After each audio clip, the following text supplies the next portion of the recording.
deer stand, and I don't know if you guys can tell, but the string on my crossbow's down. So that means only one thing. I went ahead and I fired. I took a shot on a little buck. You know, I've been reading a lot of articles and watching a lot of Meat Hunter and stuff like that on YouTube and Netflix. And something that a lot of the guys always say is, you know, don't pass on a buck on day 2 that, you know, by the end of the season you'd hope would walk by. So took a shot on a little buck, but little bucks mean good eating. But I'm gonna let him sit for a little bit. He ran off that way over by the wood pile.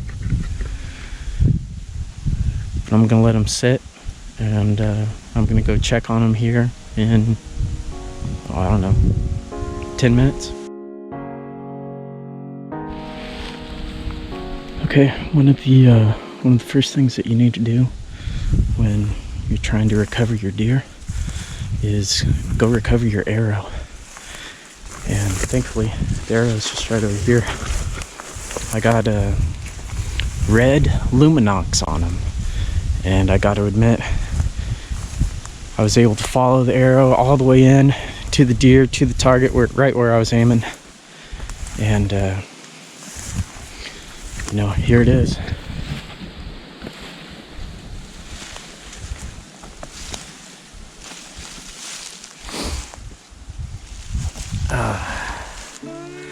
And that is not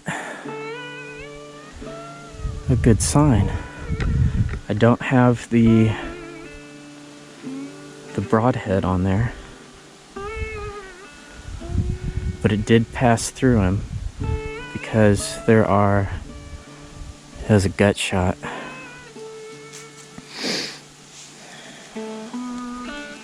That is not a good sign. Yeah, you can see all the, I guess the grain and the feed that he's been working on. There is blood on there, but I mean, you would expect that. But there's also a lot of food. So that means I got to give him an extra half hour before I start trailing him, because I'm just going to push him. And that's the last thing that I want, is to, you know, wound an animal and then just have them run and run and run and run and run. So with this, I am just going to head back to the stand. I brought some coffee. I'm gonna drink some coffee, breathe for a second, and I'll start the trail. But that's a rough start. That's a rough sign right there. I feel bad. I feel real bad now. Alright, I got all my stuff, you know, staged by the deer stand, just sitting there. I'm gonna do some what is that called? House cleaning? Yeah, I'm gonna do some house cleaning stuff around here. I looked over there where I shot him. I looked and looked and looked, but I could not find the broadhead. The broadhead just came out. I have no idea. I've never seen such a thing happen before. I have no idea what happened, but you know, hopefully it's a good quick clean kill. But man, I don't know with all that feed on there.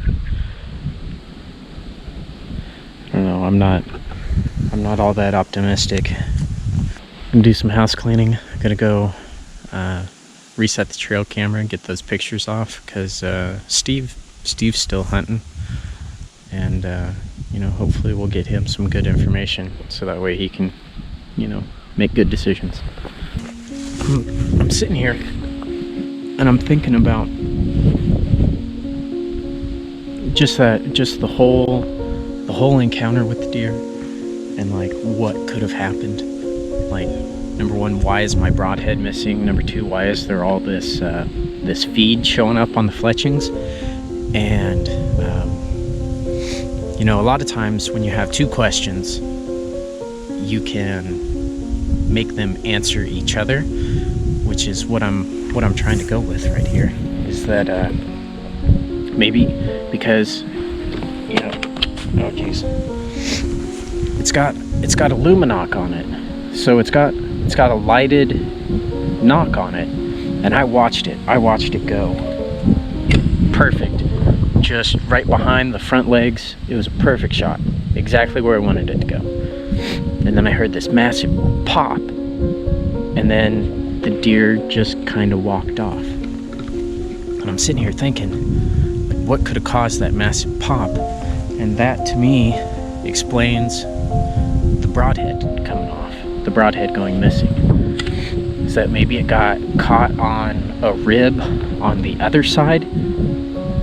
Like, it was going through the deer and it got caught on a rib on the other side, and then it made the arrow kick out one way or the other, and that was that loud pop that I heard. And maybe it kicked off towards his stomach, and that's why I'm seeing all this feed on the fletchings. So I'm hoping that that's the case, so that way it was still, you know, a double lung shot, and just the fact that there is some feed in there just is a happenstance. But I looked all through the grass. I could not find my broadhead anywhere. So hopefully, man, I don't know. Everything's just speculation, and I'm second guessing myself so much right now. But yeah, the life of a bow hunter. I got my crossbow all ready to go, and I'm gonna go start tracking him. I waited probably 35-40 minutes. I'm just gonna start looking for some signs.